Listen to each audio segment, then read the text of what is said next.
सबसे बड़ी सियासी बहस, सबसे बड़ी पॉलिटिकल बहस, सत्यमेव जयते वाला मंत्र चल रहा है। यानी कांग्रेस में सत्तामेव जयते वाला मंत्र चल रहा है। आज का आर पार इसी पर, देश का सबसे बड़ा प्राइम टाइम शो आज का आर पार इसी पर, क्योंकि मैं आपको हर एक अंदर की खबर बताऊंगा क्या चल रहा है और क्या बड़ा एक्शन आज रात 8 बजे तक हो सकता है वो भी बताऊंगा।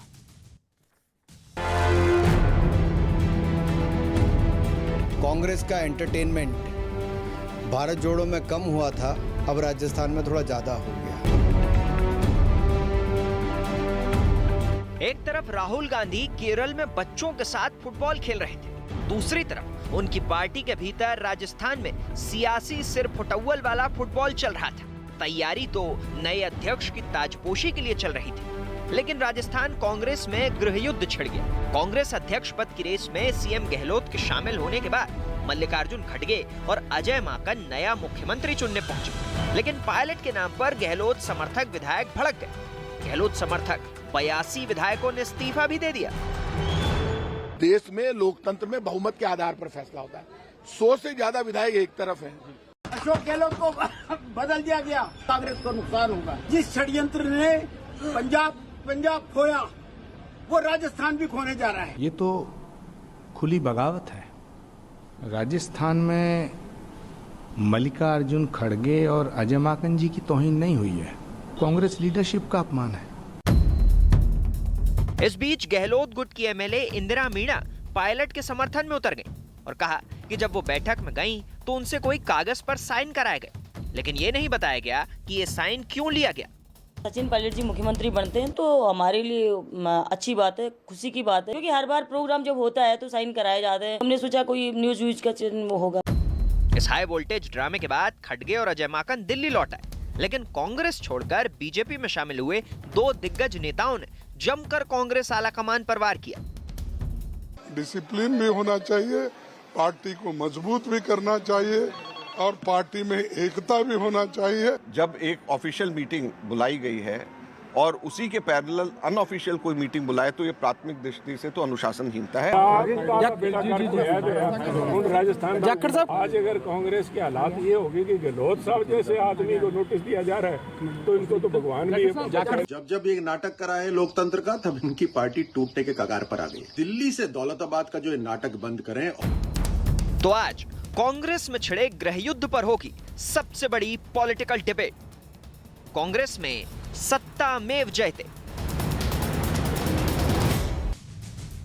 और अब वक्त है आर पार के सुप्रसिद्ध विश्लेषण का। आप देख रहे हैं आर पार, प्राइम टाइम का सबसे लोकप्रिय डिबेट शो।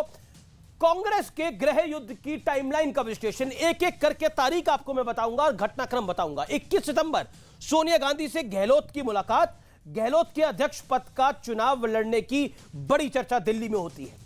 21 सितंबर को ही सोनिया से मुलाकात के बाद गहलोत बोले पार्टी अध्यक्ष का चुनाव कोई भी लड़ सकता है, सीएम का पद, ये आखिरी लाइन महत्वपूर्ण है, सीएम का पद इस दायरे में नहीं आता। 22 सितंबर को अध्यक्ष पद के लिए नोटिफिकेशन जारी होता है। राहुल गांधी बोलते हैं प्रेस कॉन्फ्रेंस में, एक व्यक्ति एक पद का नियम रहेगा। और 23 सितंबर को अशोक गहलोत अपने सुर को बदल लेते हैं। वो कहते हैं यह तय है कि मुझे अब चुनाव लड़ना है, बिना पद भी मैं कोई कमी नहीं रखूंगा। यह महत्वपूर्ण है। लेकिन इस बीच पंडित नेहरू और इंदिरा गांधी का एग्जाम्पल दिया जाता है, जो प्रधानमंत्री भी थे और पार्टी अध्यक्ष भी थे। मैं बढ़ता हूं आगे, 25 सितंबर की बात करता हूं। पर्यवेक्षक के तौर पर मल्लिकार्जुन खड़गे, गांधी परिवार के बेहद करीबी, अजय माकन भी गांधी परिवार के बेहद करीबी, राहुल गांधी के बेहद करीबी, वो जयपुर पहुंचते हैं। गहलोत गुट के 82 विधायकों अपना इस्तीफा दे देते हैं। वो बैठक में तो आते नहीं है और 1-on-1 मीटिंग करने से भी खड़गे और अजय माकन को मना कर देते हैं। सबसे बड़ा सेटबैक 25 सितंबर को लगता है, यानी कल की तारीख को। यानी अगर हम एक तरह से करें तो पटाक्षेप हो जाता है हर बात का। यानी रविवार को, कल का दिन बहुत महत्वपूर्ण था।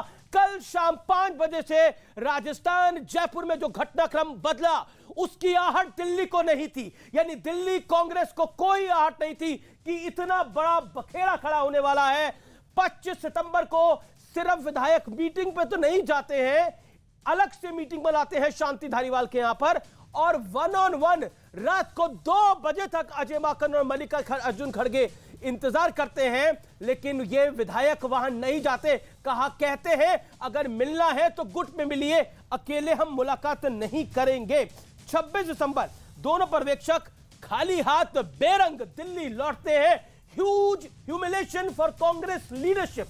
इससे बड़ी ह्यूमिलेशन नहीं हो सकती कि दोनों नेता रात 2 बजे तक बैठे रहते हैं। इसलिए मैं 25 सितंबर का जिक्र कर रहा था, लेकिन कोई नहीं जाता। आज सुबह तक भी कोई नहीं जाता, बेरंग लौटना पड़ता है। लेकिन इसी बीच खबर आती है कि अजय माकन ने मिलने से मना कर दिया अशोक गहलोत को। लेकिन इसी बीच एक और बड़ी खबर इस समय आ रही है। मैं ब्रेकिंग न्यूज का रुख कर सकता हूं क्योंकि एक्शन पैक्ड है आज का आर पार। इस समय की बड़ी खबर क्या आ रही है, आइए स्क्रीन पे देखते हैं। बिग स्क्रीन शोज इस वक्त की कांग्रेस की बहुत बड़ी खबर है। बागियों पर कड़ी कार्रवाई संभव है, यानी डिसिप्लिनरी एक्शन हो सकता है। बहुत बड़ा एक्शन लेने की तैयारी में कांग्रेस पार्टी की कर सकती है। सोनिया गांधी ने लिखित रिपोर्ट मांगी है और आज रात को ही लिखित रिपोर्ट मांगी गई है। यह सबसे बड़ी स्टोरी है इस समय की। आज रात को लिखित रिपोर्ट सौंप दी जाएगी और उसके बाद आज रात 12 बजे तक फैसला लेगा कांग्रेस हाईकमान। बागियों के बारे में बड़ा फैसला ले सकता ही है। लेकिन दूसरी तरफ जो विधायक है ब्यासी, वो कह रहे हैं कि हम पंजाब जैसा हश्र नहीं होने देंगे पार्टी का। हम कांग्रेस के सच्चे सिपाही हैं। अगर गहलोत सीएम नहीं बनते और हमारी तरफ का कोई सीएम नहीं बनता तो पार्टी की बहुत बुरी हालत हो जाएगी, ये उनका मानना है। लेकिन घटनाक्रम तेजी से बदल रहा है। संबित पात्रा जॉइंस मी, बीजेपी के स्पोक्स पर्सन है, उनका अभिनंदन है। अनुज अत्रे मेरे साथ जाने माने राजनीतिक विश्लेषक जुड़ रहे हैं। मेरे साथ आचार्य प्रमोद कृष्ण है, नेता है कांग्रेस के और साथ ही साथ प्रियंका गांधी के एडवाइजर भी है। मेरे साथ डॉक्टर अजय आलोक है, राजनीतिक विश्लेषक। आचार्य प्रमोद कृष्ण, डिसिप्लिनरी एक्शन हो सकता है। एक कहावत मैंने पढ़ी आज अपने कार्यक्रम के सुबह में थोड़ी देर पहले, और वो कहावत थी कि कांग्रेस वो एक चादर हो गई है, जो पैर ढकने की कोशिश करते हैं तो सर छूट जाता है, सर ढकने की कोशिश करते हैं तो पैर छूट जाता है। क्या यही सिचुएशन है? देखिए अमित जी, हम अपने पैर भी ढकेंगे, अपने सर को भी ढकेंगे और इस देश को भी बचाएंगे। बीजेपी से इस देश को 2024 में मुक्त कराएंगे। संबित पात्रा जी डॉक्टर हैं, मेडिकल डॉक्टर हैं, लेकिन सरकारें गिराना, तोड़ना, फोड़ना, उसमें भी इनको पीएचडी हासिल है। राजस्थान में भी इन्होंने कुछ ऐसे हमारे विधायकों को या 1-2 मंत्रियों को इन्होंने ज़रूर अपने एजेंट के रूप में छोड़ रखा होगा, जो कांग्रेस नेतृत्व को संकट में डालने का काम कर रहे हैं, जिसका फ़ायदा बीजेपी को मिले। लेकिन ये हम होने नहीं देंगे।